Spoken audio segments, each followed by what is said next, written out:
Hallelujah, Lord. Hallelujah. Isang mapagpalang araw ng linggo. Ang sarap po magpuri sa Panginoon. Amen po ba? Alam po nyo, pag nararamdaman nyo na gusto nyong magsalita, gusto nyong i-release yung pagpupuri sa Panginoon, sumigaw ng hallelujah, glory to God, blessed be your name, you are good, you are faithful, pwede po natin gawin yon. Kasi sabi nga, out of the abundance of the heart, anong kasunod? Thank you, Brother Joseph. The mouth speak. Di ba? Out of the abundance of your heart, your mouth must speak. Amen po ba? Hindi po dapat kinokontain lang sa puso, baka po sumabog. Dapat po, pag nararamdaman nyo na gusto nyong magsalita ng pagpupuri, pagdakila, di ba, pagsamba sa ating Panginoon, release it. Release it. Wag po nating pigilin. Sapagkat ang Diyos po ay nakikinig sa lahat ng ating papuri. Yes, nakikita niya ang ating puso. Pero nais din ng Panginoon that we exert effort to praise Him. Amen po ba? Magsalita, itaas ang kamay, lumuhod, kung anong gusto nyong gawin. Just to express your love and adoration to our living God. Amen po ba doon? And yung leading ng puso natin, wag po nating pigilin sapagkat ang Diyos ay karapat-dapat pag-alayan ng lahat ng ating kalakasan, kaisipan, lahat-lahat po, ito po ay para sa Panginoon. So for this morning, I want to say thank you, Lord, na naman sa isang mapayapang araw and more, oh God, thank you na binigyan mo kami ng messenger. Yan, ambassador. Sabi nga, Mr. Malu, ambassador of Christ. Di ba? Kakaiba, hindi lang messenger, ambassador pa. Oh, promoted, ambassador. So yon, siya po ay kapamilya at kapuso. Alam nyo naman, hindi ko pinatatayo. Ayan, thank God. Hindi, by God's leading, gusto ko po ang lahat ng tatayo dito yung kapamilya natin, mahal natin, kapuso natin. Amen po ba? Yun po yung una kong madi-describe sa ating guest speaker for today. Yan, siya po ay pastor ng Shelter of the Most High. Yan, Shelter of the Most High, Kalantipay. Is it in Baliwag? Baliwag, Bulacan. Okay? Siya po ay tubong malolos. Yan, tubong malolos siya. Siya ay lumaki sa church. Just like some of you here, lumaki sa church. Bata pa lang, Christian na. Pero ang sabi po niya, he truly accepted the Lord or the Lordship of Christ at the age of 14. At the age of 14. Naririnig niya salita ng Diyos, pero he knew na si Lord, tinanggap lang niya. At siguro, noon siya talagang natouch ng pag-ibig ng Lord at noon siya nagpakumbaba, nag-submit sa Lordship ni God at the age of 14. He worked to Jeddah for almost 28 or 29 years. And doon nagkameron po siya ng opportunity na mas makilala pa ang Panginoon. Nag-aral po siya sa isang theology for almost 2 years. And doon, binigyan po siya ng pagkakataon ng Lord na siya ay maglingkod. Naglingkod siya doon. Ganoon naman po ang Panginoon, ibinibigay sa atin minsan yung mga lugar, kung saan tayo nararapat. Alam niya yung kanyang obra, alam niya yung in-orchestrate niya ang lahat sa ating bagay. Alam niya kung saan, kung paano, kung kailan. So doon siya naglingkod sa Jeddah. I think the name of the church also is Shelter of the Most High kasi ipinatay nila yung pangalan ng church nila dito sa Kalantipay, doon sa mother church nila in Jeddah, Saudi Arabia. Now, sabi niya, wag ko daw kahabaan. Kaya hindi ko na po kakahabaan. Together is his only son, si Panaya. Yan. Ano yan? Yan, gwapong-gwapo na anak ni Pastor. Today, let us all welcome our friend and our kapuso, Pastor Rico Castro.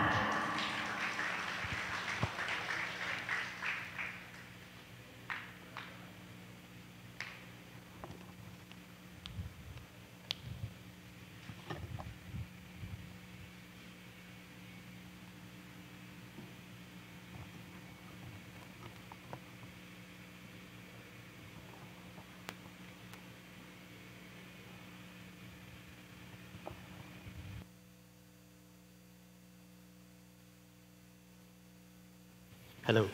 Ayan. Narinig niyo po ba ako? Amen. Sa gabi pong ito, umaga po.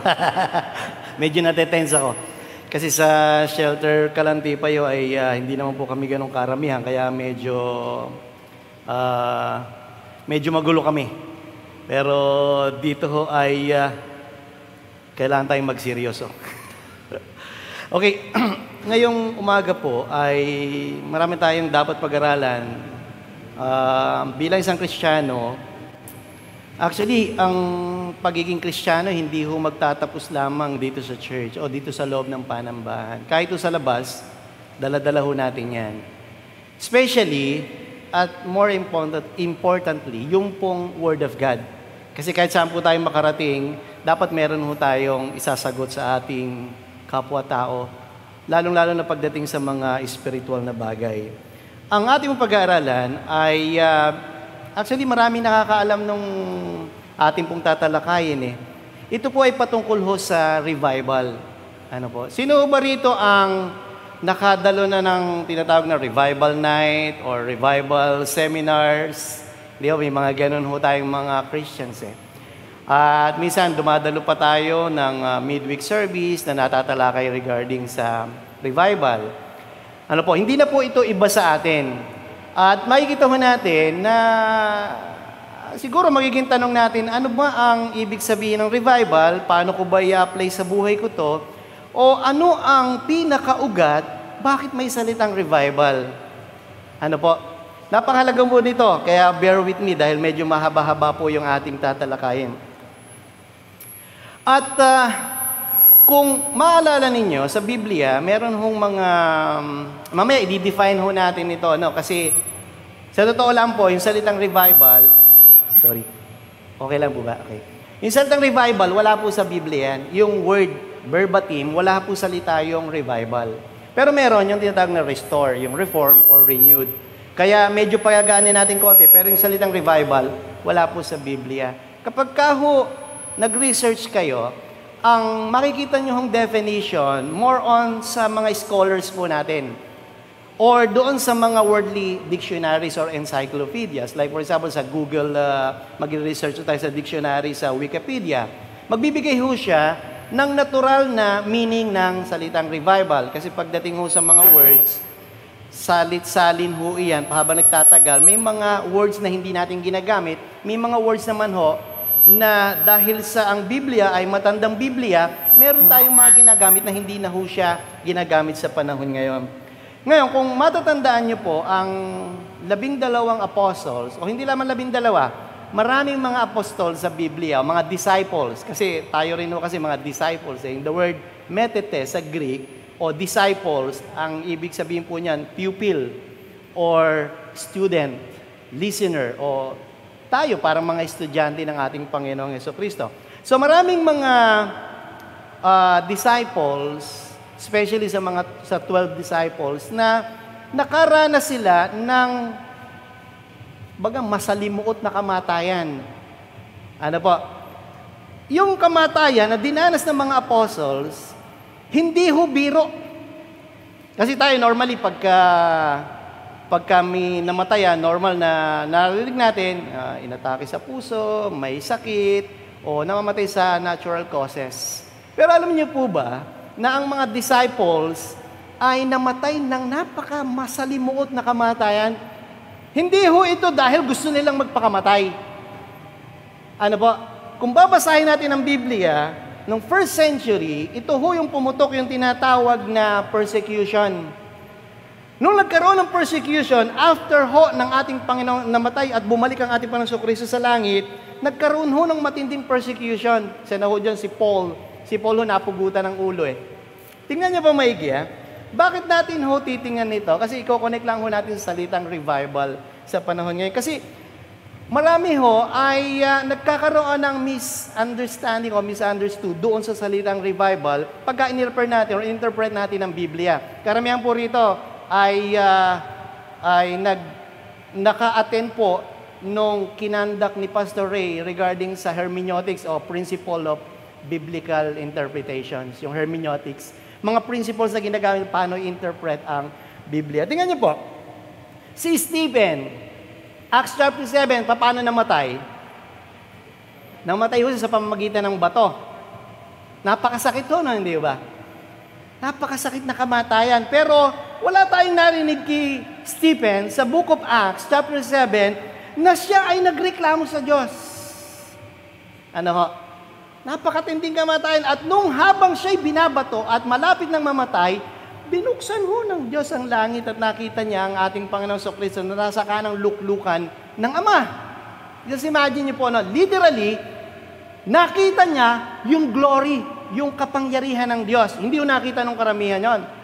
Si Stephen ay naka-experience ng tinatawag na revival. Okay, mamaya i-explain nyo natin. Si Philip, sabi dito, he was scourged, thrown into prison, and afterward crucified.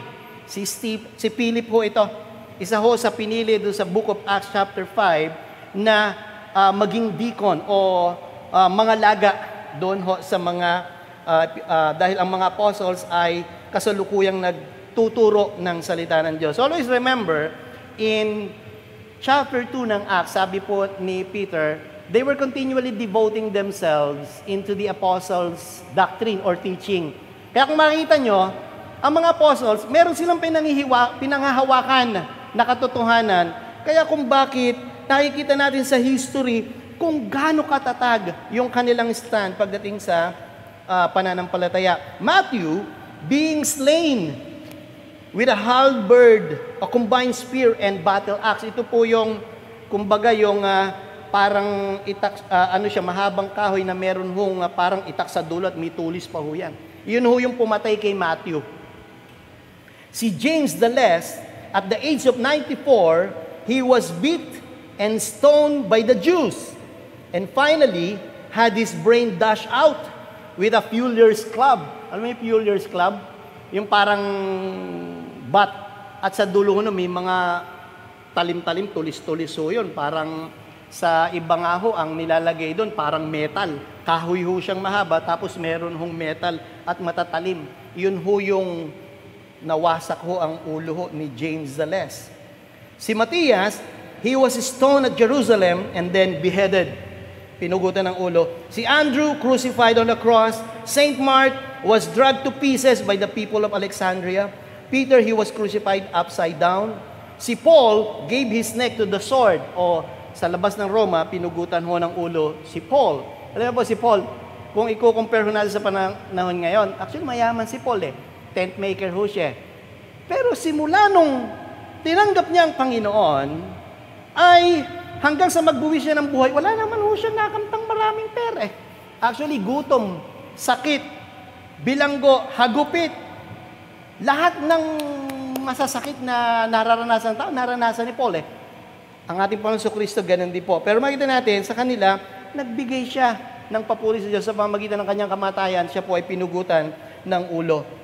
Si Jude, he was crucified. Bartolome, beaten and then crucified. Si Thomas, thrust through with a spear.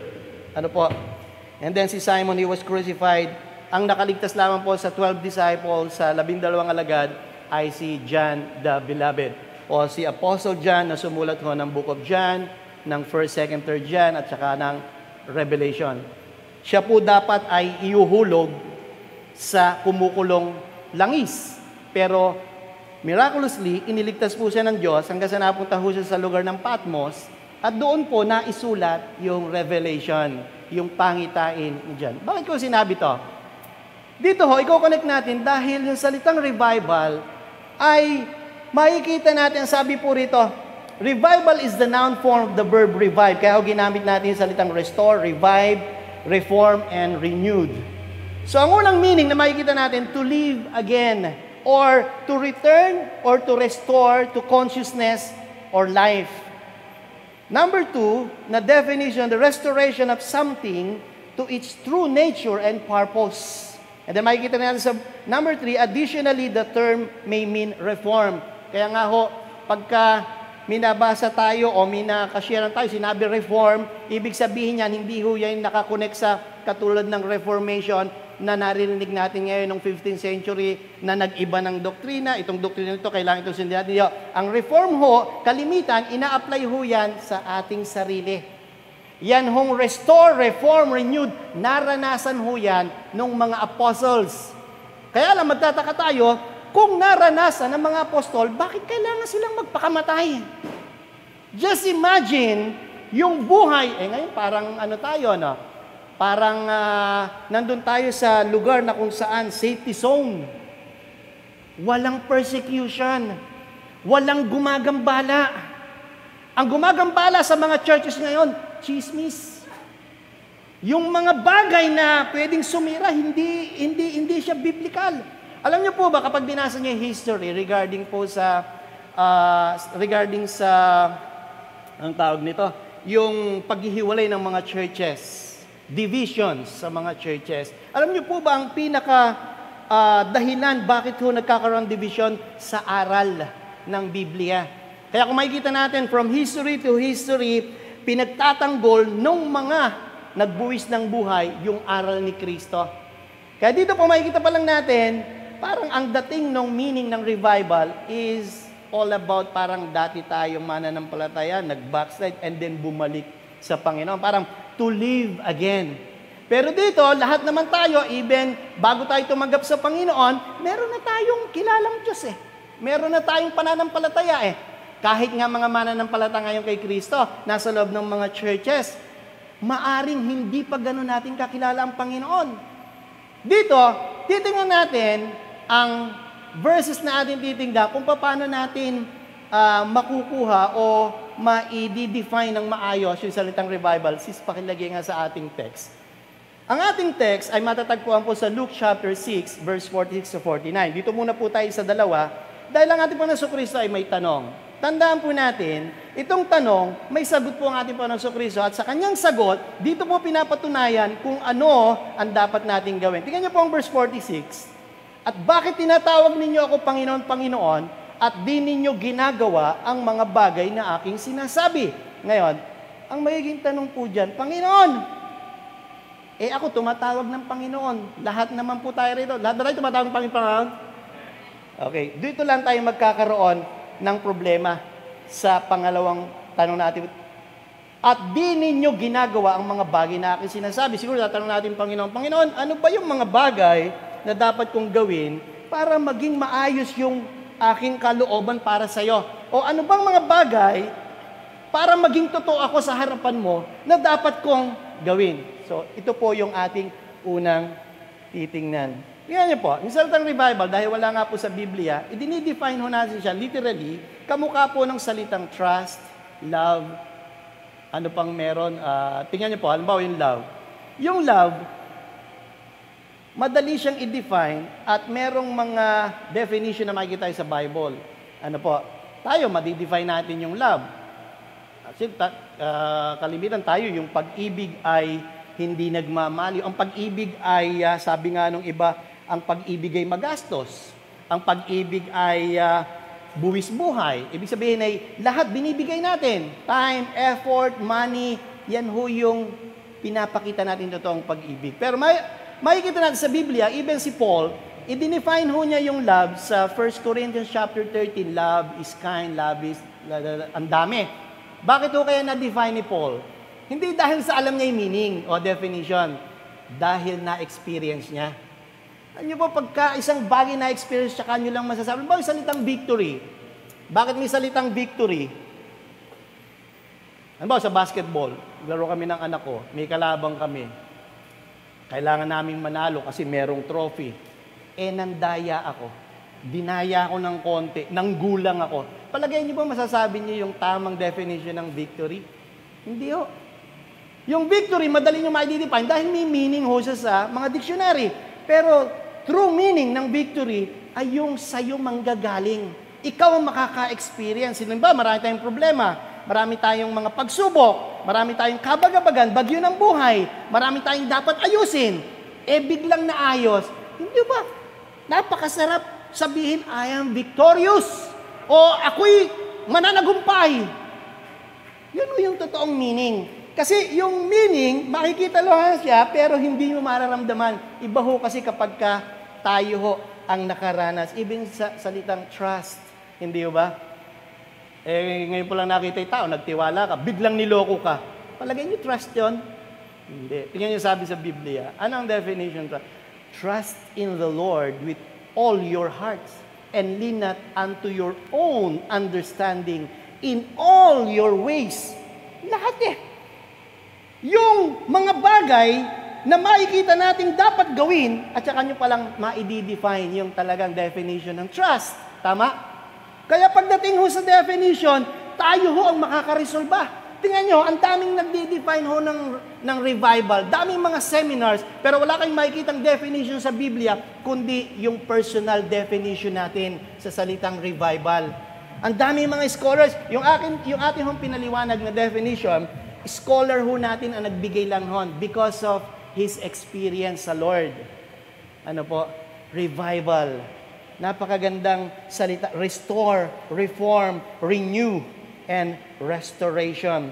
Ngayon, sa ating pong pag-aaralan, tatlong bagay ating titingnan sa yung points na makikita po natin ito para at least makita natin ano ba yung kasagutan na tinatanong ng ating Panginoon Jesucristo. Actually, ang kasagutan nandito sa 47. Yung 48 and 49, inalintulad ng Diyos. Kaya nga po rito, sabi dito, ituturo ko sa inyo kung sino ang katulad. Tsaka po natin titingnan yung 48 and 49. Tingnan muna natin yung sagot sa 47 sa tanong sa verse 46. Tama ba? So, tatlong bagay ang makikita natin. Ng isa. Yan. Dito po sa verse 47, tatlong bagay ang ating makikita. Lumalapit, pinakikinggan, at ginagawa. Yan ho yung sagot dito po sa tanong ng ating Panginoon Jesucristo. Tandaan po natin, hindi lahat ng tumatawag ng Panginoon, Panginoon. Sabi ng Panginoon sa Matthew chapter 7, ay papasok sa kaharian ng langit, kundi lamang yung gumagawa ng mga kalooban ng Diyos.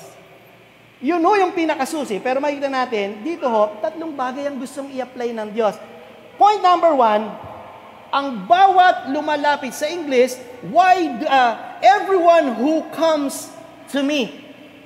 The word comes to me, sa Biblia, pag nakita ho natin ang ating Panginoon Jesucristo, paanyaya ho yan Everyone who comes to me. Parang walang dating imbitahan ka lang, nasa atin naman ang desisyon. Just imagine sa book of John, chapter 6, yung pinakain ng Panginoon na 5,000. Karamihang baron tumanggap sa Kanya, karamihang baron ay nanalig sa Kanya, nanampalataya.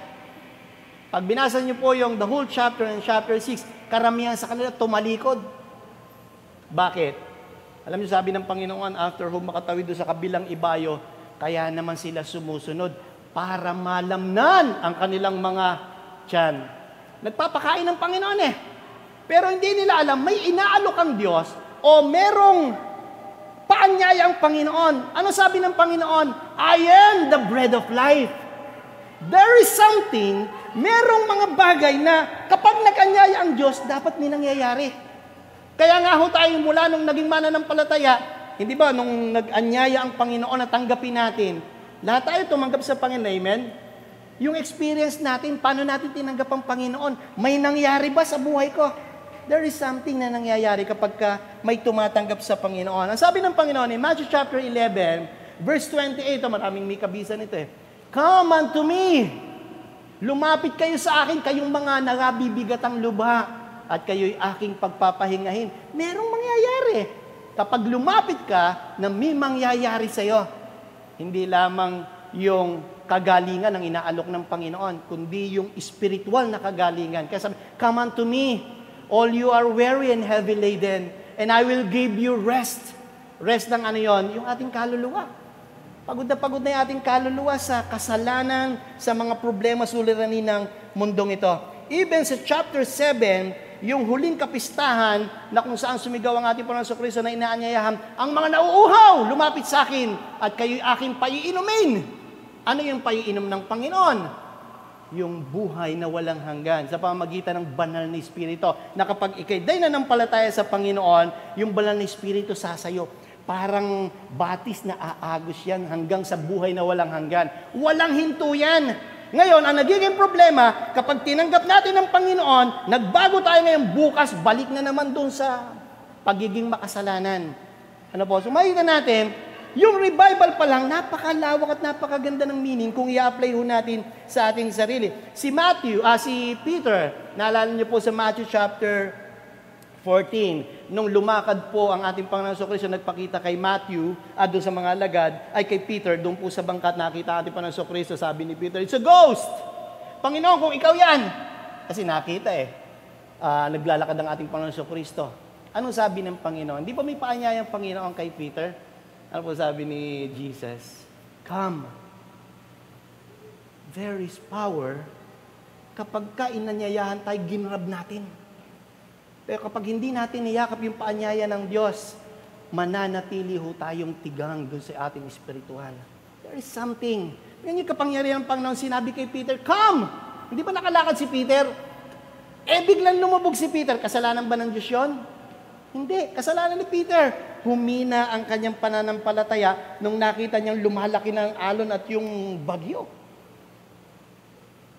Kung tayo mananatili lamang sa salita ng Diyos, there is an invitation. Kapag may invitation, merong restoration. And after restoration, merong dapat transformation. That is point number 1. Yung lumalapit dapat nagtatransform. Nagsisimula yan sa ating buhay, sa ating sarili. Transformed life. Si Lazaro, chapter 11, hindi po ba inayahan ng Panginoon? Patay na ho yun Pero sabi ni Martha, "Panginoon, kung nandito ka lang, sana buhay pa yung kapatid ko." Alam nila, makapangyarihan ng Diyos Pero bakit hanggang huli, may doubt pa rin si Martha at si Mary? Kung nandito ka lang, di sana. Ano sabi ng Panginoon? Kung mananalig ka, makikita mo ang kapangyarihan ng Diyos. Believe and you will see the power of God. Ano sabi ng Panginoon? Lazaro, come! Meron bang kapangyarihan? 4 na araw, bulok na si Lazaro. Umaamoy na. Panginoon, wag nang buksan. Pinabuksan kasi. Anong sabi ng Panginoon? Halika, Lazaro, lumabas ka. Hindi ba ganun? Lumalapit. Ang bawat lumalapit, hindi mapapahiya sa Diyos. Kaya nga po yung binasa natin kanina, yung mga nagpapakamatay sa Panginoon Kristo, in time of tribulation, in time of yung mga naranasan nilang persecution, handa silang mamatay Hindi sila nagreklamo hanggang kamatayan, bagkos na itaas ang Diyos sa kanilang buhay. Tayo kaya? Hindi ba lahat tayo lumapit sa Diyos? Ano maipagmamalaki natin sa Diyos? Ano yung mga bagay na pwede natin sabihin, "Lord, hanggang kamatayan, magsisilbi ako sa iyo"? Ako 52 na po ako. Sabi nga ni Pastor Reyes, pagpapakilala sa akin, lumaki po ako sa church. Pero it doesn't mean, lumaki ko sa church, mabait ako.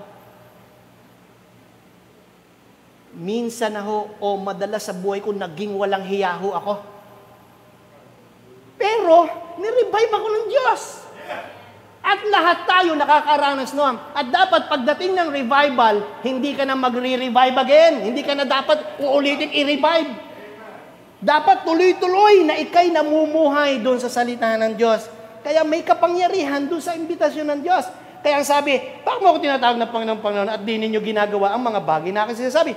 Ang isang imbitasyon ng Diyos, ang bawat lumalapit sa akin. Si Judas, bago po tayo pumunta doon sa point number 2, si Judas, yung nagkanulo, nung chapter 7, na nakaplanong dakpin ng ating Panginoon Kristo, at isa si Judas sa nagplano noon at pinagkanulo ang ating Panginoon Kristo, huhulihin na siya. After ng kanyang Last Supper, in chapter 18 ng book of John, after ng kanilang Last Supper, ang Panginoon Kristo pumunta sa bundok at para manalangin. Doon sa laging pinapanalanginan ng ating Panginoon. And then, nung time na yon, dadakpin ang ating Panginoon Kristo. Kasama ni Judas, yung mga sundalo na dadakip sa ating Panginoon Kristo, at si Judas, siya lamang ang kikilala doon sa kanilang dadakpin. Actually, nung time na yon ay madilim, at ito ho ang isang senaryo, kung minsan hindi natin makita sa Biblia. Sa Biblia, meron tinatawag na glory of Christ. Yung glory, kung minsan, nire-represent o pinapakita ng Diyos, yung kanyang kapangyarihan, pagka-Diyos. Halimbawa sa Matthew chapter 70, kung nagkakamali, sa Book of Mark, Matthew, Mark, and Luke, meron hong mga kwento dyan, parallel, na kung saan tungkol sa Transfiguration. Sino yung pinagpakitaan doon? Si James, John, and Peter. Nakatulog nga sila madalas kasi tapos, nung nagpakita ang ating nung nanalangin ang ating Panginoong Kristo, lumabas yung glory ng Diyos. Pinakita, pinatikim. Actually, before chapter 17, o doon sa kwento, binigyan na ng prophecy ng ating Panginoong Kristo na ma-experience ng ilan doon yung kapangyarihan ng Diyos. Kaya nung nag-transform o transfigure ang ating Panginoon Kristo, sino yung nagpakitang dalawa? Si Moses at si Elijah. Di ba? Parang ang naliyo si Peter Panginoon, ipagtatayo kita ng kubol. Isa kay Moses, isa kay Elijah. Sabi ng Panginoon, hindi mo alam ang yung sinasabi. Actually, this is part of the vision nung mga disciples. Ang vision, pagka in-interpret nyo according sa Bible, hindi po siya yung normal na narinig nating definition ng vision sa ibang mga dictionary. Ang vision hindi lamang sa vision, kundi literally na nangyari. Kaya naging vision, sila lang ang pinagpakitaan nung glory ng Diyos. Madalas na-experience yan. Dito sa chapter 18 ng Book of John, nung ang ating Panginoong Kristo halos hindi na nakilala ni Judas. Kasi sabi nila, nagtanong sila na nasaan ang Panginoong Jesus. Kasi madilim nung time na nagpe-pray. Sabi ng Panginoon, I am He. Ako yon. Ano ang ginawa ho ng mga alagad? Tingnan niyo po, basahin ko po. Anong mga huhuli sa ating Panginoong Jesucristo? Ang sabi po rito, sa John chapter 18, ayan, sabi po rito, si Jesus nga, na nakakataho ng lahat ng mga bagay na sasapit sa Kanya, alam niyang mangyayari yun ay lumabas at sa kanila'y sinabi, sino ang inyong hinahanap?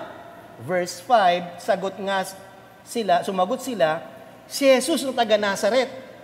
Sabi sa kanila ni Jesus, ako nga. At si Judas din naman, sa kanya'y nagkanulo, ay nakatayong kasama nila. Verse 6, pagkasabi nga nila sa kanila, ako nga, ay nagsiurong sila at nangalugmok sa lupa. Hindi na nga nakilala, nahalugmok pa sa lupa. Mga hindi naman mananampalataya yun. Bakit? There is something na minakita sila nung gabing yon. Nung time na yon, after manalangin na ng ating Panginoong Kristo, kung minsan, nakaka-experience yung mga believer, especially tayong mga tao ng Diyos.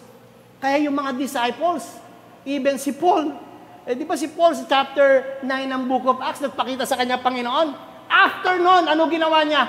Hanggang kamatayan, hanggang mapugutan ng ulo, pinaglingkuran niya ang Diyos. Hindi napahiya sa buhay ni Paul ang ating Panginoong Jesucristo. Ngayon ang tanong, tayo kaya? Paano natin ikararangal yung Panginoon na nagligtas sa ating buhay sa krus ng Kalbaryo? Namatay, nakaranas ng lahat ng bagay, sakit, kirot. Ikaw ba naman yung duran, hagupitin, suntukin, bugbugin? Ngayon ang mga Kristiyano sa loob ng church, maingki lang, mapurot lang ng konti, backslider na.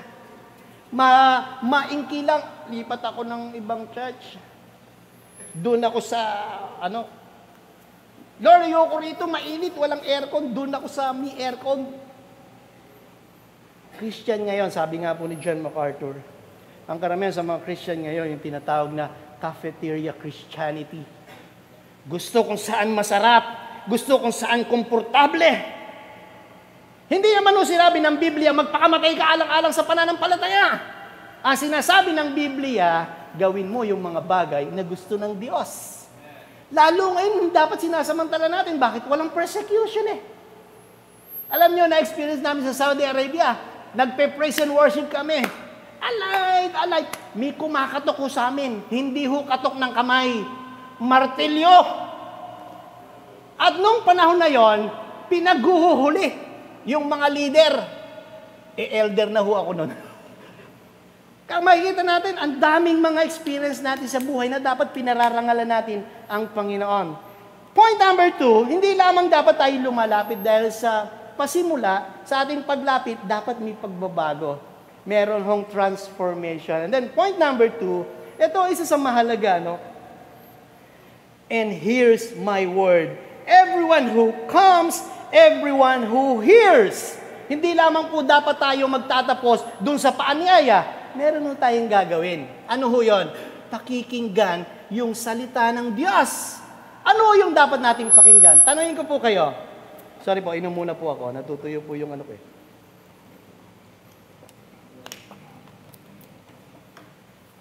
Ngayon, babasa po ako ng verse sa Biblia kung gaano kahalaga yung sinasabi ng Panginoon na pinakikinggan, and then magbibigay tayo ng mga example. Sa Matthew chapter 17 and in verse 5, sabi po rito, samantalang nagsasalita pa siya, narito ang isang maningning na alapaap ay lumilim sa kanila.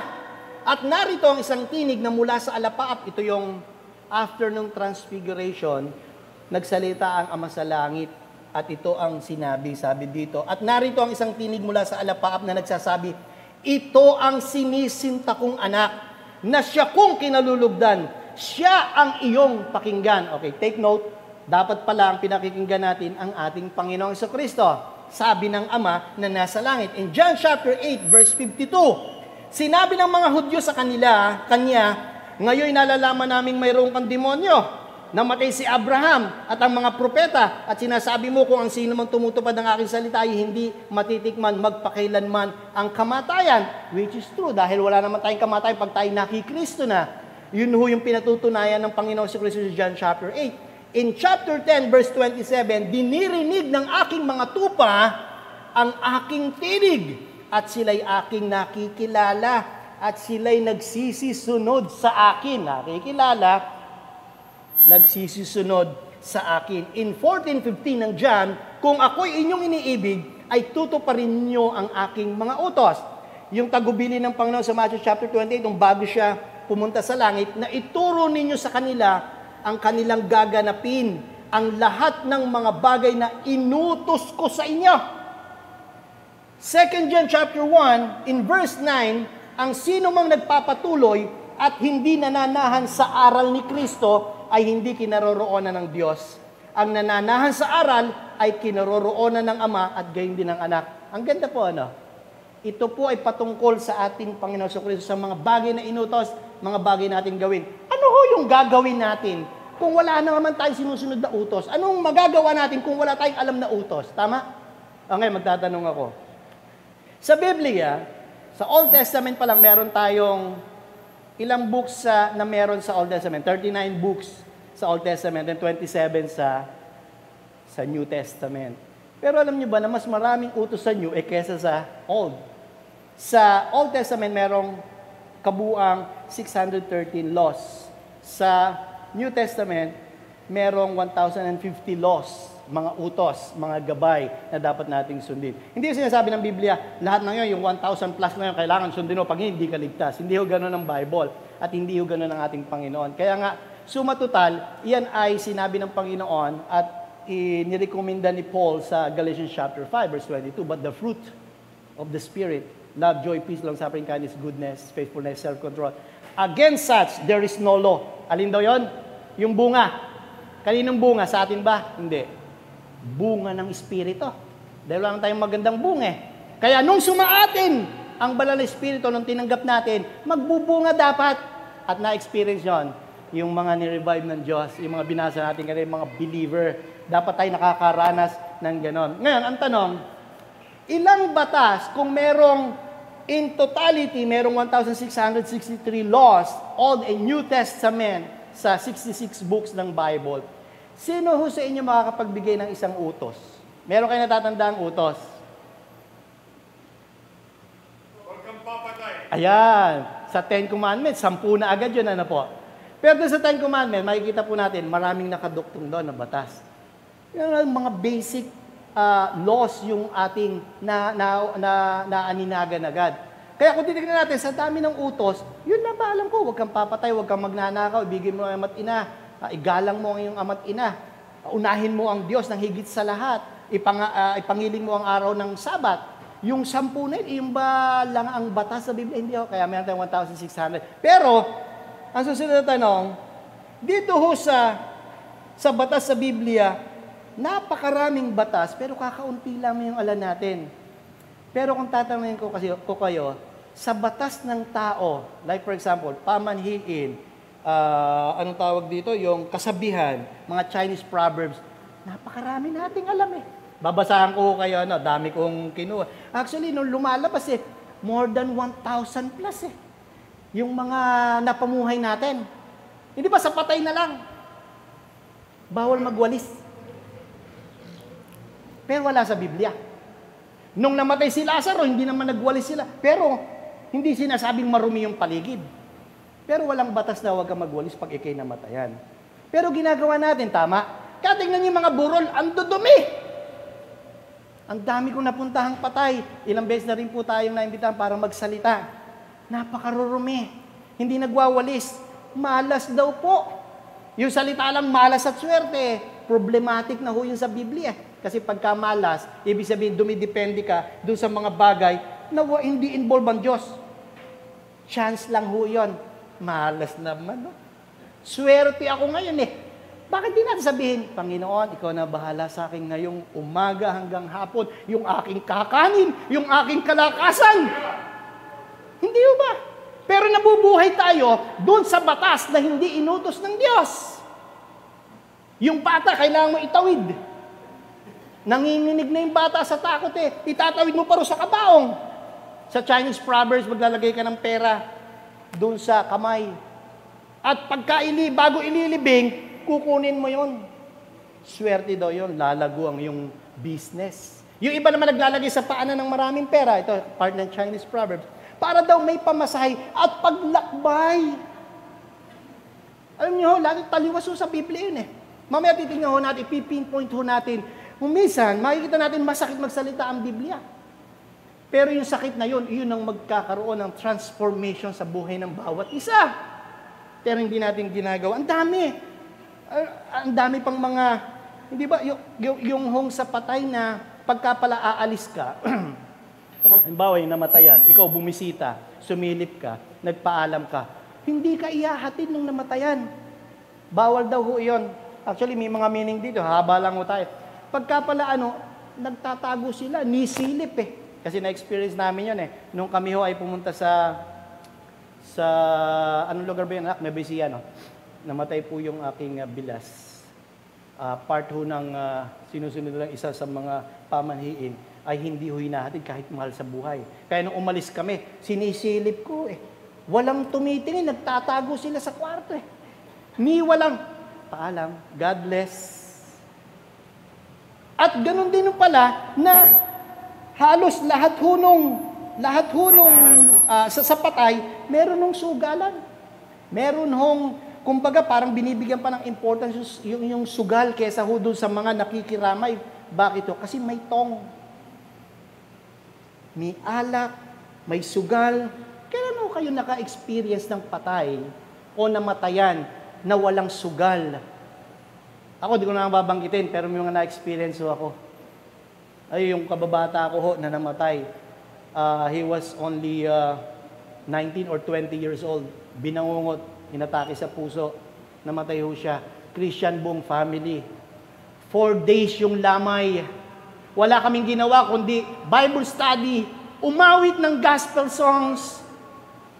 Walang sugal. Wala ho kahit ano. Kakaunti, nakipagdamay. Kakaunti. Doon ho nyo makikita yung definition ng tinatawag na empathy and sympathy. Para bang pag pumunta ka ng patay, lumalagay ka sa lugar nila. Para kang namatay na rin. O kaya, naintindihan mo yung kalalagayan nila na parang ikay namatayan na rin. Ganon ang panikiramay. Hindi yung pupunta ka dahil meron hong mga pakikinabangan. Alam nyo ngayon yung mga patay, meron na hong combo, yung banda. Yung problema pwede kang mag-request. Nung uling attend namin ng lamay, nag-request pa ng selos Alam niyo kantang selos? Sikat na sikat ngayon Abay, nagdurusay naman siguro kung yung namatay, nagsasalita, kayo na lang dito, ako na lang aawit dyan. Napakahirap po nun. Alam niyo po, sa Biblia, meron tayong mga bagay, ang tao hindi nauunawaan. Kaya nga nagbigay ng ating panasok sa Luke chapter 16 regarding sa mayaman kay Lazaro. During that time, nung namatay ho yung mayaman at yung mahirap na si Lazaro, hindi ho nila alam nangyayari dito sa lupa. Pero yung mayaman nagdurusa. Tama? Yung time na yon, present time na nagdurusa siya sa paghihirap, doon naman yung mga kapatid ay tuloy-tuloy ang kanilang mga layo. Kaya sabi niya, Amang Abraham, meron pa akong 5 kapatid na ayoko mapunta sila sa lugar ng kapighatian. Hindi ho niya alam nangyayari doon. Yung mga narito, hindi alam yung nangyayaring kapighatian doon. E ano ginawa kay Lazaro? Hindi pa nung matay mayaman inilibing. Pagdilat ng mata, nasa kahirapan. Yung mahirap na si Lazaro, nung namatay, ano ginawa ng Diyos? Hindi ba pinadala yung mga anghel? Kinuha ng mga anghel. Ganon kasarap maging Kristiyano. Ganon kasarap kapag tayo may pananalig ng totoo doon sa nag-iimbita sa atin. Kaya nga ho rito, napakaram. Meron ho sa matayan, meron ho sa libing, meron sa ikakasal. Yung ikakasal, sabi rito, iwasan ang sukob. Ang dami ho, hindi ko na isa sa inyo. Meron ho sa mga bahay. Huwag kang magwawalis ng gabi. Mamalasin ka. Inilalabas mo swerte. Ibalik mo yan, ibalik mo. Kaya yung mga basura, ibinalik. Di ba yung matanda? Iihi muna ako, madilim. Makiraan ka. Matanda ka dyan. Makiraan kaya, iihi ka lang sa dilim, makikiraan na nga po. Sino yun? Sino yun? Sino yung pinakikiraanan mo? Kaya ang demonyo o ang dyablo lalong lumalakas. Bakit nagbibigay ng takot? Tumuro ka lang sa dilim. Sabi ng matatanda, bawal yan, mamamatanda ka. Ano ginagawa natin pagka namatanda? Di pupunta sa albularyo. Anong gagawin? Tawas. Yung kandila, tinutunaw. Tapos kung ano yung nabuo, naku, may isang puno. May tao ro sa itaas, yo. Pumanik ka sa puno. Opo, kanina kasi na-experience ko po yung bagyo ko na ikwente. Kasi ang lola ko, mahilig yung kay Mang Kepeng o yung mga albularyo. Nung panahon na yon, meron ho kami tinatawag na duluhan. Madalas ho kami naglalaro doon. Sabi ng lola ko, yung paa ko ro umiigsik. Kumalat na, namatanda raw ako. Dinala ho ako sa albularyo kung ano-anong tawas o yung kandila. Pagkatapos may nakita, isang puno. Nung nakita sa puno, doon sa malapit sa gitna ng puno, merong daw nakaupurong matanda. Naapakang ko raw yun. Umiigsi raw pa ako. Hindi naman maigsi pa ako. Siguro yung time na yun, baka dahil sa kargada sila ng kasabihan at pamahiin, ang mga magulang ko nung Kristiyano na. Pero naniniwala kami doon sa mga bagay na hindi inutos ng Biblia. Tingnan niyo po sabi ng Panginoon, bakit tinatawag ninyo ako Panginoon at di ninyo ginagawa ang mga bagay na aking sinasabi? Sinabi ba ng Diyos yun? Kung ano yung sinabi, yun ang ginagawa natin. Kung ano hindi sinabi, ayaw nating gawin. Tapos tatawag-tawag tayo, Panginoon! Panginoon! Hindi naman natin ginagawa yung kalooban ng Diyos.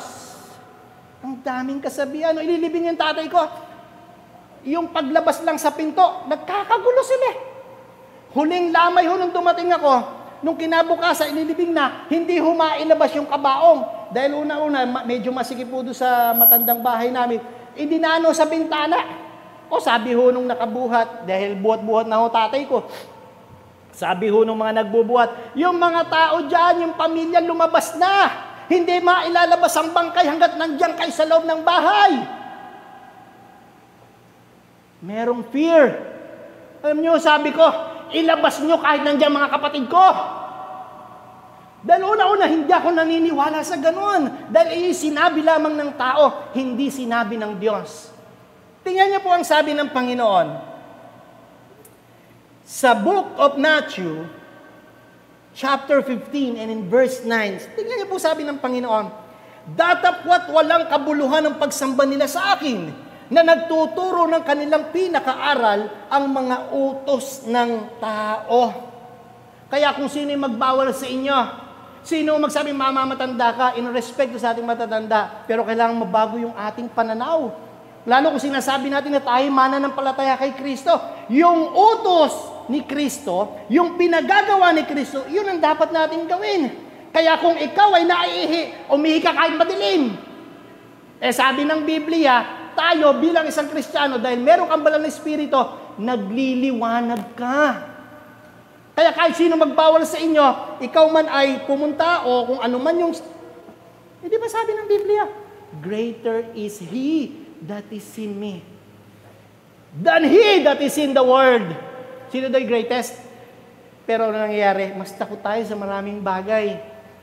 Maraming bagay na kasabihan, pamanhiin, mga salawikain, na hindi sinasabi. Hindi ko sinasabing lahat ng kasabihan na matatanda ay mali. Meron ng kasabihan na tama at biblikal, na hinango at nakikita nila tumatakbo sa kanilang isip. Pero karamihan ho sa ating pinamumuhay ngayon, puro mali. Puro wala ho at hindi naka-align sa salita ng Diyos. Kaya kung titingnan ninyo, parang may kulang. Parang may kulang sa akin. Di ba sabi ng Biblia? Ang sabi ng Panginoon, I am the way. I am the truth. I am the life. Pero kaninong truth tayo nakikinig?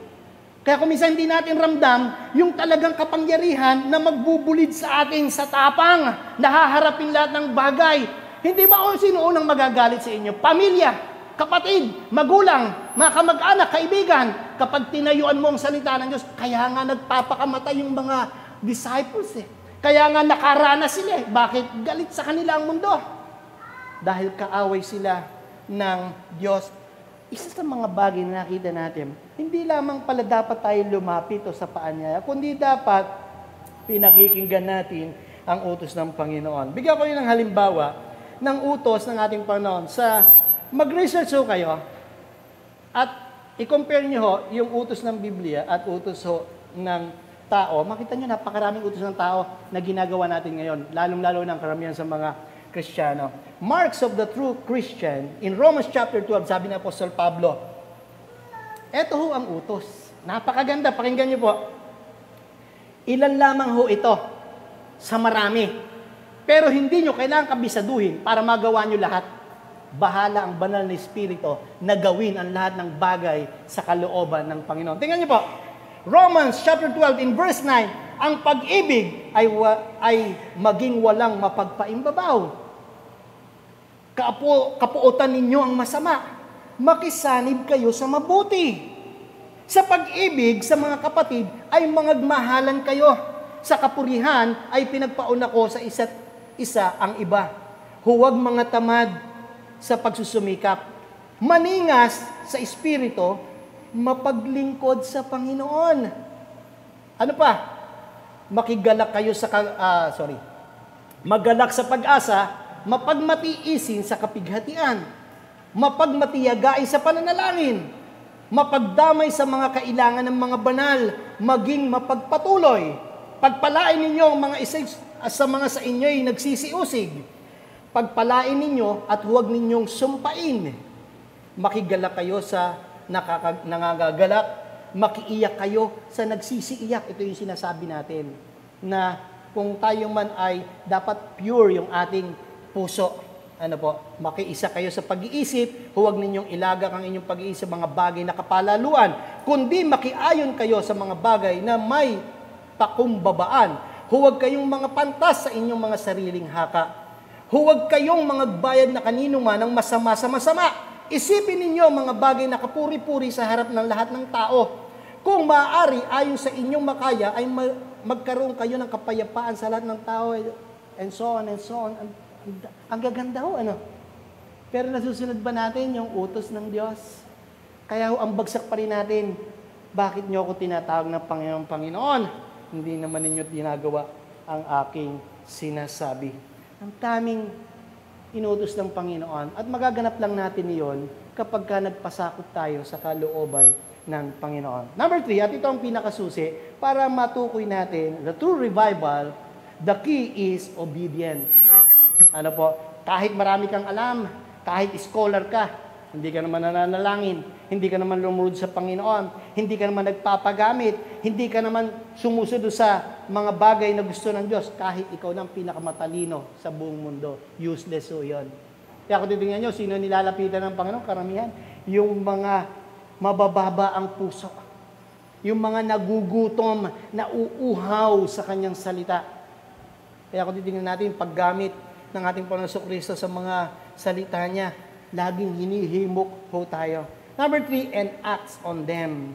Everyone who comes, everyone who hears, and everyone who acts.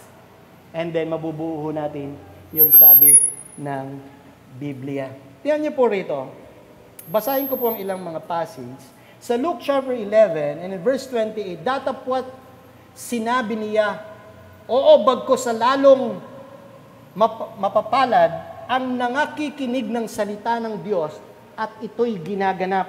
Matthew chapter 12 verse 50. Sapagkat sino mang gumaganap ng kalooban ng aking Ama na nasa langit, ay siyang aking kapatid na lalaki at aking kapatid na babae.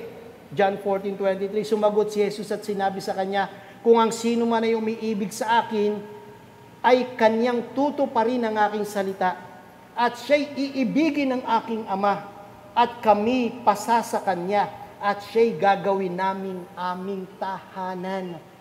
Napakasarap pakinggan, ano? Pag sumusunod pala tayo, hindi lamang ang banal ni Espiritu, ang anak at ang Ama sumasa atin. Ganun ho, kabuti ang pag-ibig ng Diyos na gustong ialok ho sa atin kung tatanggapin natin yung gusto ng Diyos para sa atin. At makikita natin yung kapangyarihan ng Panginoon, kaya kung bakit mauunawaan na natin ngayon, bakit ang mga disciples ay nagpapakamatay alang-alang sa pananampalataya. Ano po? Ngayon, dito po sa huli, sa mga paggawa ho ng utos ng Diyos, meron nung sinampala pa na dito po tayo magtatapos. Sabi ng Panginoon, ituturo ko sa inyo kung sino ang katulad. Let us apply this for ourselves, ano po, sa ating sarili. Kung talaga tayo sumusunod sa Panginoon, tingnan natin yung dalawang halimbawa ng Panginoon kung nasaan tayo. Ngayong tayo yung mga mananampalataya. Meron siguro sa atin, 1 year lang, bago lang sa Panginoon. Meron 5 years, 10 years, 15 years, o ilang dekada na sa Panginoon. Let us examine ourselves. Sabi nga ni Apostle Paul sa kanyang sulat in chapter 30 ng 2 Corinthians, chapter 13, verse 5, test yourselves, prove yourselves, kung ikaw ba talaga ay nasa pananampalataya. Brad, pakilagay nga po sa... In verse 48, tingnan mo sabi ng Panginoon, ituturo daw niya kung sino ang kahalintulad ng mga bagay na sumusunod at hindi sumusunod sa kanyang kalooban. Siya'y tulad sa isang taong nagtatayo ng bahay na humukay at pinaka-lalim at inilagay ang patibayan sa bato. At nang dumating ang isang baha, ay hinampas ng agos ang bahay na iyon at hindi nakilos. Sapagkat natitirik na mabuti, ito yung mga lumalakad sa Panginoon. Ito ho yung mga sumusunod doon sa gusto ng Diyos na hinalimbawang isang parang bahay o gusali na napakatibay na kahit anong lindol, bagyo ang dumating ay nakakatayo pa rin dahil hindi nakilos sapagkat natitirik na mabuti sa salita ng Diyos. Paano naman yung mga hindi dumirinig, hindi gumagawa, hindi lumalapit sa ating Panginoon? Datapwat, ang dumirinig at hindi ginagawa ay tulad sa isang tao na nagtayo ng bahay sa lupa na walang patibayan laban sa iyon, ay hinahampas ng agos at pagdakay nagiba at malaki ang naging kasiraan ng bahay na iyon. Kaya kung minsan, hindi nyo na-experience yun na kung minsan pag ang layo-layo natin sa Diyos, ang dali nating matukso, ang dali nating bumuhal, ang dali nating sumuko sa mga problema rather than dun sa talagang lumalapit tayo sa Panginoon. Ngayon, nakita natin sa ating pinag-aralan yung mga bagay na dapat nating gawin. Kaya nga po kanina, nag-iisip ako, alam niyo po ba, isang bagay nakita ko, no? Kung ang mga disciples, apostles, maging yung mga, pag nagbasa po kayo ng yung librong Fox's Book of Martyrs, nandoon lahat ng martir na pinatay. Kilala niyo po si Polycarp, nabuhay ho siya after yung 30 years after ng mga namatay ang ating mga apostles. Si Polycarp, isa ho siyang bishop ng Smyrna. Siya po, nung time na yon ay panahon pa rin ho ng persecution at hinahunting ho, pinagpapapatay yung mga Kristiyano. At maraming mga Kristiyano nagtatatago na. Pero itong bishop ng Smyrna na si Polycarp, hindi ho siya nagtago, nahuli ho siya, kinulong ho siya. At siya ho ay naka-schedule na bitayin o papatayin sa pamamagitan ng pagsunog ng buhay. Yung buhay, susunugin ka ng buhay sa nakatayo ka sa Stake ba tawag doon? Tatali ka ron at maraming mga, yung nangyayari yan, nung araw, ano po. Ganun ho ang kaparusahan. Pero nung gabi, humiling siya sa mga gwardiya nung bilangguan, sabi niya, hayaan niyo ako manalangin for an hour. Ang nilalapit niya, hindi yung makaligtas. Ang nilalapit niya, yung mga gwardiya, na makita yung kanyang katatagan, para after na siya'y magbuwis ng buhay, makita yung kapangyarihan ng Diyos sa buhay niya. Just imagine. Meron ba tayong ganon? Parang, Lord, tagal ko na sa iyo, 51, lumaki ako sa church. Parang hindi ko pa nagagawa ni isang katiting na ginawa ng mga apostles. Kaya minsan nahihiya ako sa Panginoon. Ano ba nagawa ko sa iyo, Lord? Paano ba kita naitaas sa buhay ko? Si Polycarp, nung hinuli siya, sabi niya, basahin ko na lang po kasi yung sinabi po niya yung kanyang edad eh. Tingnan niyo po ang ganda na nangyari bago po tayo magtapos. Sabi po rito, the proconsul then urged him saying, swear and I will release thee. Reproach Christ. Tanggihan mo, itakwil o talikuran mo si Kristo. Pero ang sabi ni Polycarp, tingnan niyo po sabi niya, no? Susunugin mo siya after nito eh. Polycarp answered, 86 years. 86 years have I served him, and he never once wronged me. How then I shall blaspheme my king, who hath saved me? And then after nun, tinali ho siya, sinunog ho siya ng buhay.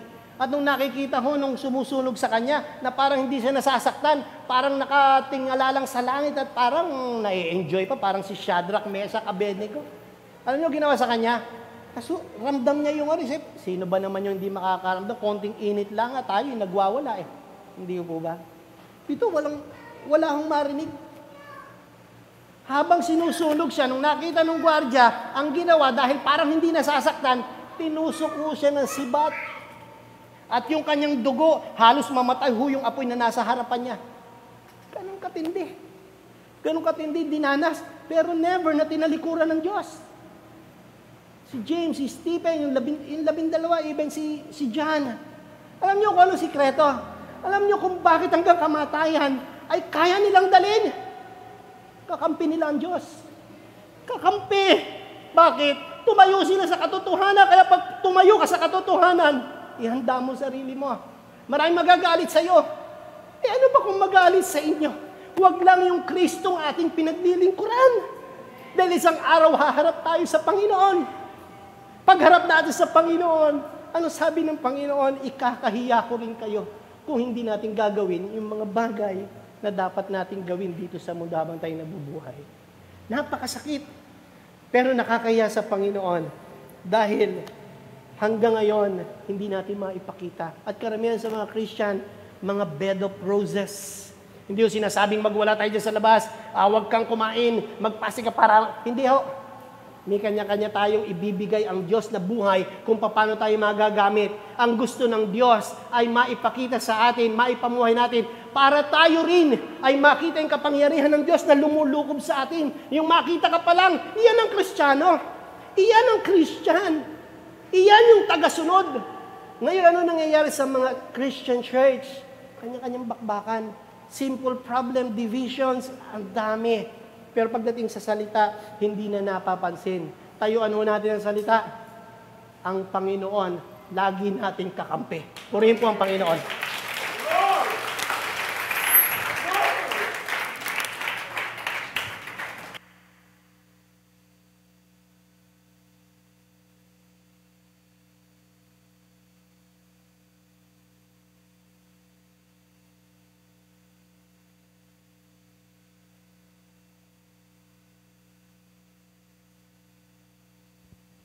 Hello, praise the Lord. Minsan pa nga po, palakpakan natin ng Panginoon.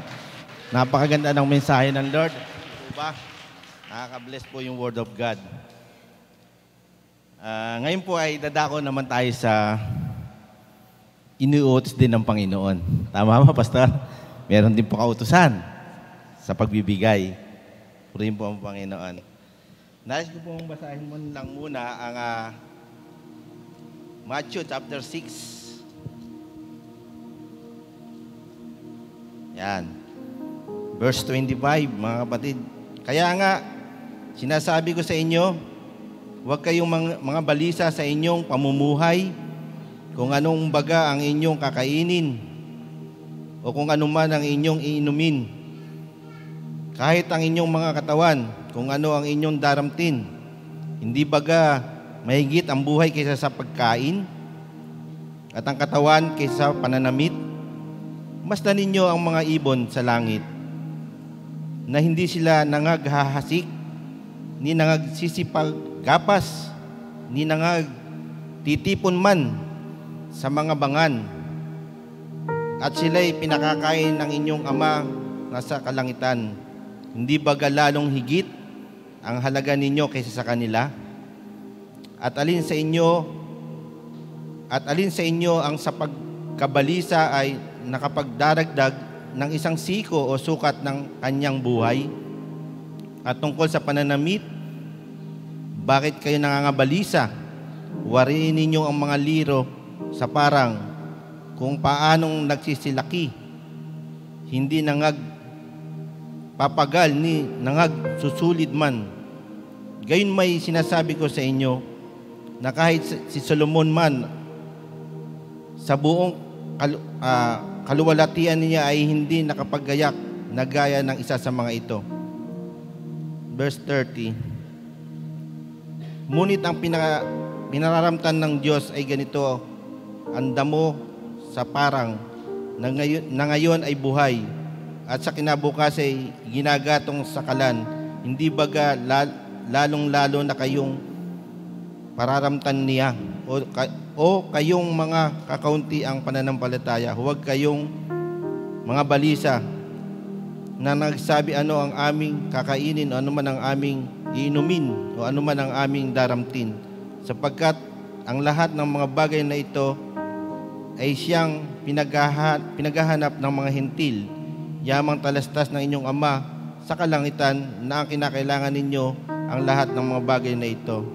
Dapat hanapin muna ninyo ang kanyang kaharian at ang kanyang katwiran, at ang lahat ng mga bagay na gayon to ay pawang daragdag sa inyo. Huwag ninyong ikabalisa ang araw ng bukas, sapagkat ang araw ng bukas ay mababalisa sa kanyang sarili, sukat na sa kaarawan ng kaniyang kasamaan. Pag po pinag-aralan natin, makikita po natin dito yung hawak ng Lord yung bukas. Kaya wala tayong dapat ipag-alala. No? Bakit tayo mangangamba? Hawak nga ng Lord ang lahat ng bagay. Ang yaman ng Lord. Although may mga bagay na kumisa sa ating buhay, parang pakiramdam natin kulang tayo. No? Pero ang sabi ng Panginoon, yung mga ibon nga hindi nga naghahanap buhay Meron ba kayo nabalitang ibon na namatay dahil sa gutom? Wala, di po ba? Sabi ng Bible yan, hindi po sabi ni Brother Nelson. Paano pa kaya tayo? Na nilalang ng Panginoon, pinili at minahal at iniligtas ang pabayaan niya. Normal po sa buhay natin ang tayo may mga suliranin at dumaranas ng mga kakulangan. Pero ang Lord, nandiriyan. Promise niya sa atin yan. Hindi niya tayo pababayaan. Alam niyo po, meron akong sample. Ngayon po pagbibigay natin, lagi po nating uunahin ng Panginoon. No? Imagine, meron po akong hawak dito ng mga pera. Imagine niyo po ito, tig-1,000 lahat. Tig-1,000 lahat. Kumating ang sweldo.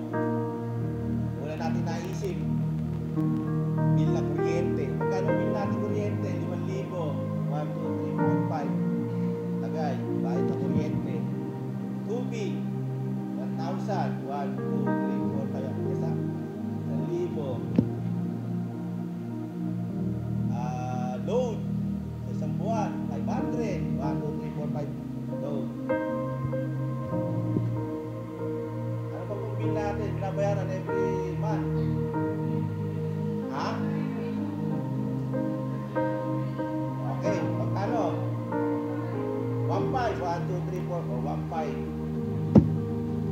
pong bill?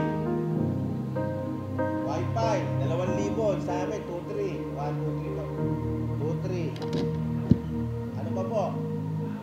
Baon ng anak. Palagay natin sa isang linggo. 500. Tipid. Tayo, walang pera. 1, 2, 3, 4, 5. May kaibigan tayo lumapit. Kailangan ng tulong. Ay, paano? Tutulungan natin kasi lumapit. Hindi ka sa atin yan. Ang tumulong. Kahit wala tayo. Pero dahil tayo mga tao, tutulungan natin. 1,000. Wala tayong pera. 1,000 na lang po natin tira. Nasaan si Lord? Wala si Lord. Laging sa huli si Lord. Which is mali. Lahat ng bagay ay na-budget natin pero yung tungkol kay Lord, wala po. Ano po ang ano natin sa ating binasa? Si Lord di nagpapabaya eh. Bakit tayo nagpapabaya? Bakit si Lord lalagay natin sa huli? Dapat siya nasa una. Amen? Sige, bago po ituloy ito, meron po ako isang kwento. Yung kwentong ito ay naikwento at napakita. Okay. Nadala po ako dun sa pagbibilang. Mamaya po wala na yan. Ubus na yan. Meron po ako ikukwento sa inyo na naikwento lang din po sa akin. Meron pong mag-asawang Kristiyano. Si Brother A, Sister A. Ano po? Ito po ay Christian, dumadalo ng gawain. Subalit, on and off yung kanyang pagdalo nila sa church. At ito po ay napansin ng pastor. Kung kaya't minsan, nandoon sila po ay kinausap ng pastor. Si Pastor ano na lang po, Pastor R. Brother A, Sister A, bakit ano po, madalang po kayong dumadalo. Minsan, nandito, minsan wala. Sagot po nila. Kasi po, Pastor, malayo po bahay namin. Pamasahe lang po, wala. Kaya pag po kami may pera, nakakadalo po kami. Ay, ganun ba? So, anong problema? Problema po, wala po akong trabaho talaga na pagkukunan ng lahat ng mga pangangailangan namin. So, kailangan mo ng trabaho, kailangan mo ng hanap buhay. Opo, Pastor. Si Pastor, meron po siyang itikan. No? So, sabi ni Pastor, sige, Brad A, Sister A, bibigyan ko kayo ng hanap buhay. Bibigyan kayo ng isang pares ng itik. Siyempre, tuwan-tuwa yung mag-asawa. Kasi magkakaroon na sila ng itik. At sabi ni Pastor R, pag yabungin nyo itong 2 itik na ito, kayo na ang bahala rito. Sooner or later, dadami yan at magkakaroon kayo ng hanap buhay. Pagkakakitaan ninyo. Salamat po, Pastor. Uwi po yung mag-asawa. Una, pangalawa, pangatlo, nasa church po sila. Paglipas sa 1 buwan, 2 buwan, yun na lang pong isang dumadalo, si Sister A na lang po. Napansin uli ni Pastor. Sister A, nasan si Brother A? Pastor, pasensya na daw po kayo, sabi ni Brother A. Kasi po sa nangyayari po sa ibinigay niyong itik, hindi na po 2, hindi na po 10, hindi na po 20, marami na po. Wala pong mag-aalaga. Kami po, siya po nagpapakain, kaya ako na lang po nakakadalo. Ay, ganun ba? Sige. Sabihin mo sa kanya, pagpalain siya ng Panginoon. Paglipas po ng ilang buwan, ganun pa rin po. Alam po si Brother A. Tanong na naman ni Pastor, asan si Brother A, Sister A? Naku po, Pastor, praise the Lord. Bakit? Napakarami pong itik. Napakarami pong itlog. Ngayon po, naggagawa na kami ng itlog na pula. Nagbabalot pa at penoy pa kami. Kaya po, salamat po, Pastor, sabi ni Sister A. Praise the Lord. So, mayroon na po pala kayong hanap buhay. Ay, opo, Pastor, salamat po. At dahil po sa inyo, nagkaroon kami ng hanap buhay. Hanggang po pinasyalan ni Pastor R, si Brother A. Kinamusta? Wow! Sabi ni Pastor, ang daming ho pala ninyong itik na. May hanap buhay na kayo, nagbabalot na kayo, nagpepenoy na kayo, nagitlog na pula pa kayo. Opo, Pastor, dahil po sa inyo yan, salamat po. Mali si Pastor. One day, naglalakbay po sa kanilang pinapastol nila yung kanilang mga itik dahil madami na. Si Brother A at si Sister A po ay halos hawak kamay po silang naglalakad at nagpapakain sa kanilang mga itik. Napaka-sweet po nila. Subalit, sa isang iglap mata po, nawala po si Sister A. Saan kaya napunta si Sister A? Magkahawak sila, naglalakad, papakain ng itik, sasaboy. Sa isang kislap mata, nawala si Sister A. Nagulat si Brother A. Kanina lang kasabay ko yung aking asawa. Nagpapakain kami. Ngayon wala na. Napalinga po siya sa taas. Nakita po niya si Sister A. Nasa alapaap. Kasama si Lord. Naalala ni Brother A, meron niya palang rapture. Na ang Panginoon ay muling babalik. Kukunin niya yung mga sa kanya. At maiiwanan yung hindi kanya. Christian siya, siyempre alam niya po yun. Di po ba? Nagulat siya, nasa taas yung asawa niya. Bakit nasa taas? Kasi lagi sa church. May pagkakakilala sa Panginoon. Nakita niya, tinanong niya si Lord, Lord, sabi nga ni Brother A, dapat po nandyan ako. Kasi Christian din naman ako, Lord. Tumanggap din po ako sa'yo. Sabi po ni Lord, take note, kwento lang po ito ha. Hindi ka pwede rito, Brother A. Sabi ni Brother A, Lord, bakit naman? Lord, bakit di ako po pwede dyan? Si Mrs. nandyan, si Sister A. Alam mo sagot ni Lord? Tanong niyo po sa akin, anong sagot ni Lord? Brother A, di ka pwede dito. Walang mag-aalaga ng itik mo. Diyan ka na lang. Diyan ka na lang, Brother A. Walang mag-aalaga ng itik mo. And then, alam niyo po, si Brother A, nagising. Siya po pala ay nananaginip lang. No? Nananaginip lang pala si Brother A. Pero, nung siya magising, sabi nga ni Pastor Rico, may restoration. Tama, Pastor? May restoration. Kasi na-realize ng pagkagising niya, ay, may iiwan pala ako pag si Lord lagi kong hinuhuli. Dapat pala lagi nasa una si Lord. Nagkaroon ng restoration po. And then, siya po ay dumadalo na ng gawain at inuunan niya ang Panginoon kaysa sa kanyang mga itik. Ano po ang ating dito? Lagi natin unahin si Lord. Lagi po natin unahin si Lord. And then, ang Word of God, nandiyan po yan eh. Promise niya na yan eh. Kung unahin mo si Lord, di kanya pababayaan. Although meron tayong mga kanya-kanyang mga pinagdaraanan, pero yung biyaya ng Lord sapat.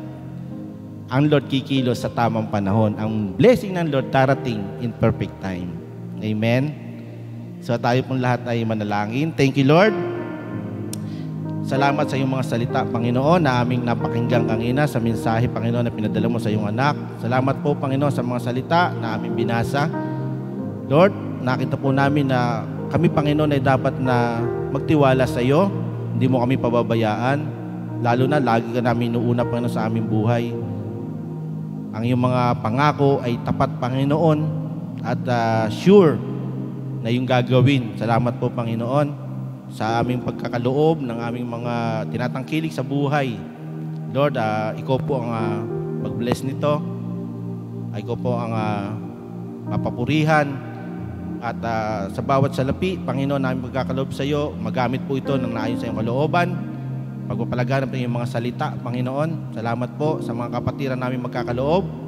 Sa mga hindi makapagkakaloob, Lord, nananalangin kami na bigyan mo po sila ng kanilang mga mapagkakabuhayan, Panginoon, upang sa ganoon ay maging kaisa namin sila sa pagbibigay ng nararapat para sa iyo. Ganun din po yung mga may hanap buhay, bless mo, Panginoon. Anumang negosyo ito, Lord, ikaw po mag-bless, ipuin mo, Panginoon. Lalo pa ito, Panginoon, na mag-boom at maging masagana, Panginoon. Maraming salamat, Panginoon, sa oras na ito. Nawa po, Panginoon, ay nakita namin ang kahalagahan ng kwento na lagi ka naming unahin at huwag ka namin ilagay sa huli, Panginoon. Upang sa ganoon, Panginoon, kung ikaw ang aming unahin, makikita mo, Panginoon, yung aming mga puso na ikaw ang aming inuuna. Hindi mo kami pababayaan, Panginoon. Hindi mo kami iiwanan. Lord, sa pangalan ng aming Panginoon Isus, lahat po na aming dinalangin sa oras na ito, ikaw po nakakaalam. Kaya po, Panginoon, maraming salamat sa iyo sa pangalan po ng aming Panginoong Isus. Amen.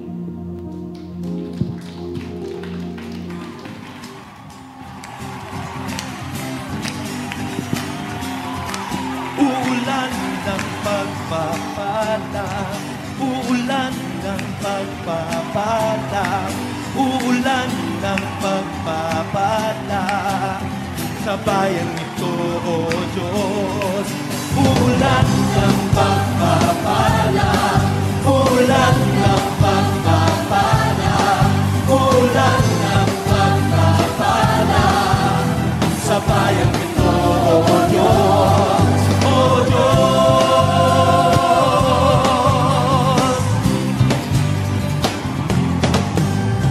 kung kami ay luluho at sa iyo ay sasamba, kami ay iyong diringgin at ang bayang ito'y iyong pagagalingin. Ulan ng pagpapala, ulan ng pagpapala, ulan ng pagpapala sa bayang ito, O Diyos. Ulan ng pagpapala, ulan ng pagpapala, ulan ng pagpapala sa bayang ito, O Diyos, O Diyos.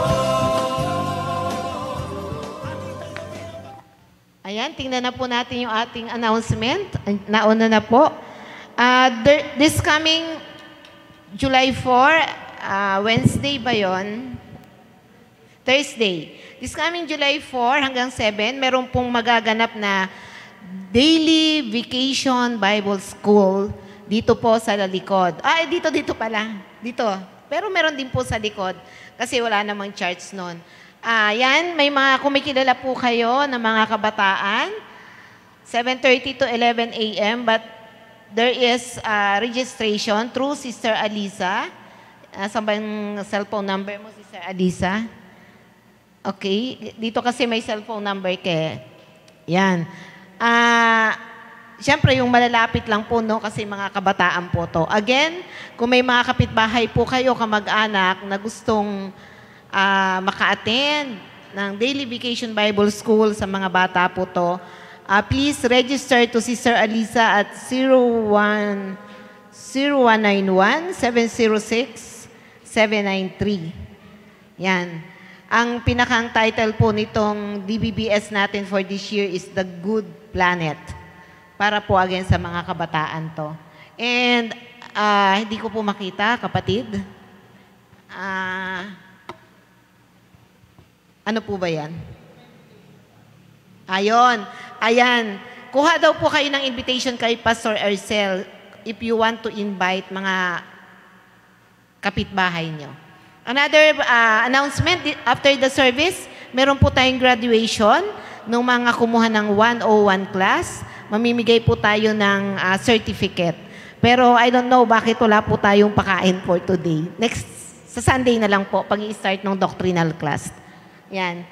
Again, after the service, may mga certificate po na ipamimigay para po doon sa nagtapos na membership class natin. And on July 14, we will start the teaching class 101. Ang topic po natin is Church Doctrines. Ayan. Under teaching ministry, headed by Brother Arnold Cruz. Ayan, thank you so much. Thank you so much again, Pastor Rico. Napakaganda po ng topic. Makinig ko nga po ang malakas na amen kung sa nagandahan ng topic ni Pastor Rico. Ayan. Palakpakan natin ang Diyos.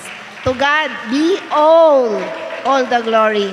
Yan. Thank you so much sa puso mo, Pastor Rico, na for being so sensitive sa pinadala niyang mensahe sa'yo. Tunay na mayaman, hindi po ba? Napakayaman ng salita ng Diyos.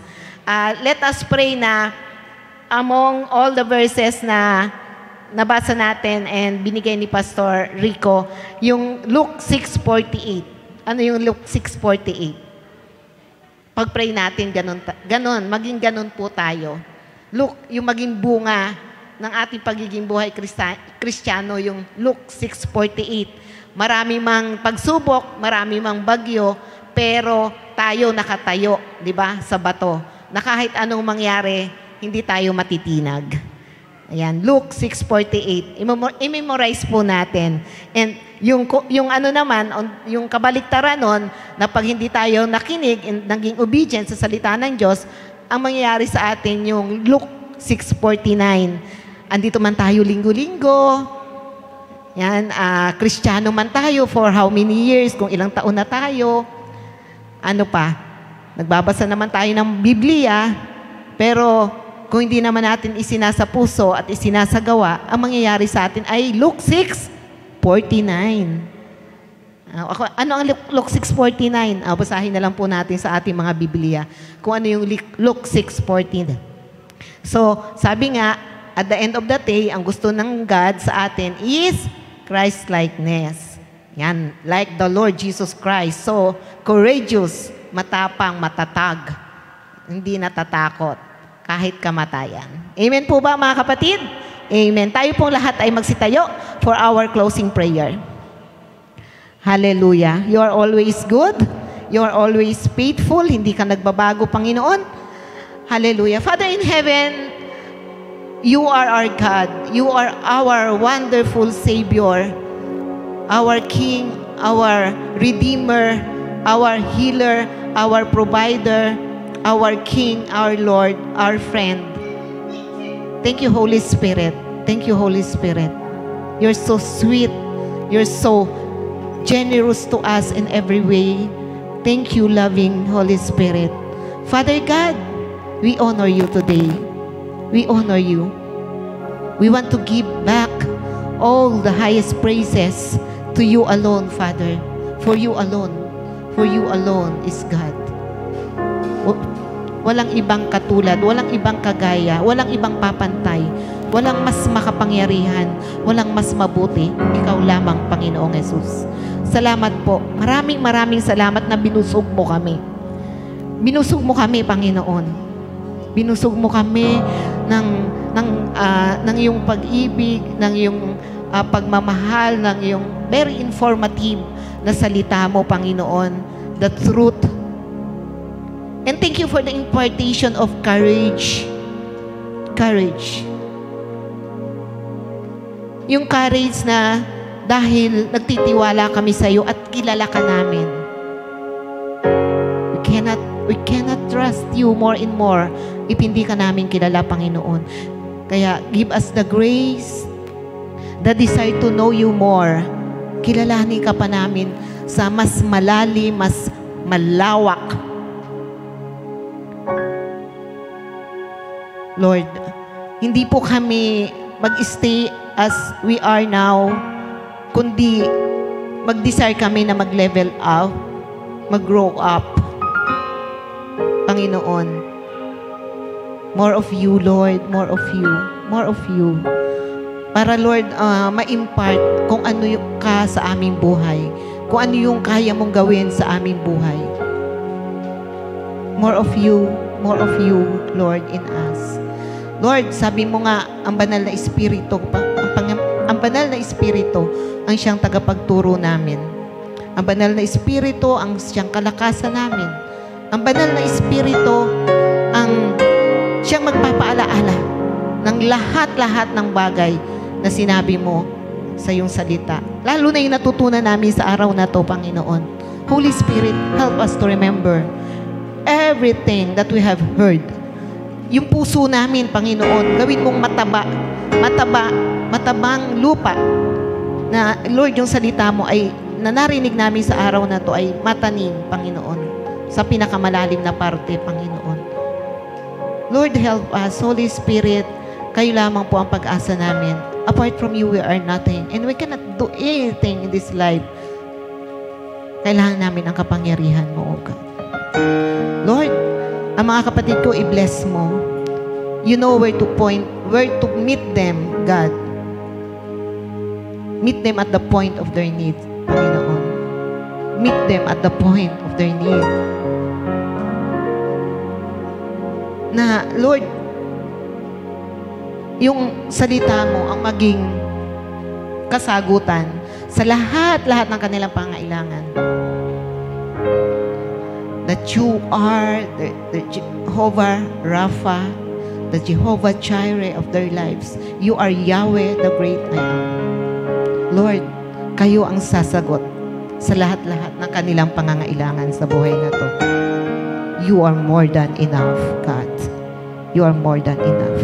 And Lord, we want to extend our prayer and our love to Pastor Rico Castro. Wala man kaming maibibigay, Panginoon, na material na bagay. Subalit, Lord, yung puso namin na nagkakaisa sa panalangin, na, Lord, pahabain mo pa ang kanyang buhay upang maging pagpapala siya sa napakarami ng mga anak mo, even hindi mo mga anak. Lord, ano man po yung desire ng puso ni Pastor Rico, nababasa mo, nalalaman mo. We are all in agreement. Let it be done according to your best and perfect will for him. In Jesus' name. In Jesus' name. Give him a long, long and satisfying life to serve you more and be a blessing to many, many people. In Jesus' name. In Jesus' name. Itaas po natin ang ating mga kamay. Sa Kanya na makapag-iingat sa inyo upang mamuhay tayo ng may kabanalan at makapaghaharap sa inyo ng walang kapintasan at may malaking kagalakan sa Kanyang kaluwalhatian. Sa isang Diyos na ating tagapagligtas, sa pamamagitan ni Jesucristong Panginoon natin, sa Kanya ang kapurihan, karangalan, kadakilaan at kapangyarihan mula pa nung una, ngayon at magpakailan paman. Ang lahat po ng mga anak ng Diyos ay magsabi ng Amen. Amen. You are all blessed.